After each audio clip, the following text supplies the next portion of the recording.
পুঁইশাক আর মসুর ডালের বড়ার কাণ্ড। আজকে রান্নাঘরে এমন এক ঘটনা ঘটল যা শুনলে পুঁইশাকও লজ্জা পাবে।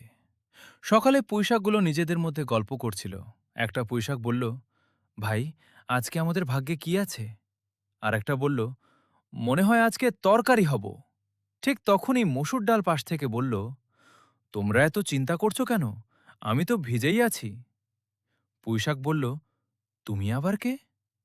মসুর ডাল বলল, আমি সেই ডাল যাকে আজকে ভিজিয়ে বেটে তোমাদের সঙ্গে মিশিয়ে বড়া বানানো হবে। পুঁইশাক তো শুনে অবাক, বলল, বড়া? সেটা আবার কি? মসুর ডাল বলল, জানি না ভাই, তবে শুনেছি বড়া হলে সবাই আমাকে খেতে চায়। তারপর পুঁইশাক কেটে কুটে ছোট করা হলো। পুঁইশাক তখন বলল, আহারে, এতদিন বড় ছিলাম, আজকে দেখি ছোট হয়ে গেলাম। এরপর মসুর ডাল বাটা হলো। মসুর ডাল বলল, ভাই, আমাকে এত ঘুরাচ্ছে কেন? মাথা ঘুরে যাচ্ছে।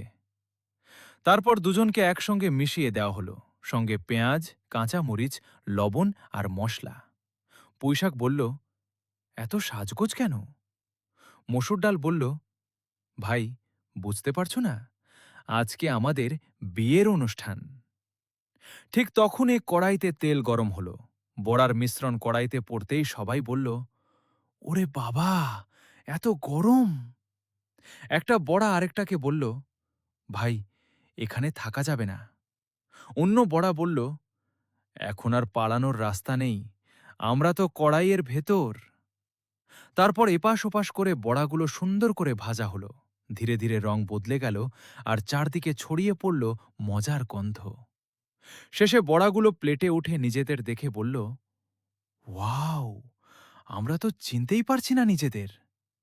একটা বড়া বলল, শুরুতে ভাবছিলাম জীবন শেষ, এখন দেখি জীবনটাই সুন্দর। আরেকটা বলল, ঠিক বলেছিস, মসুর ডাল আর পুঁইশাক একসঙ্গে হলে এমন কাণ্ডই হয়। তাই বন্ধুরা, জীবনে কখনো কাউকে ছোট করে দেখবেন না, কারণ পুঁইশাক আর মসুর ডালও একসঙ্গে হয়ে তৈরি করতে পারে এমন মজার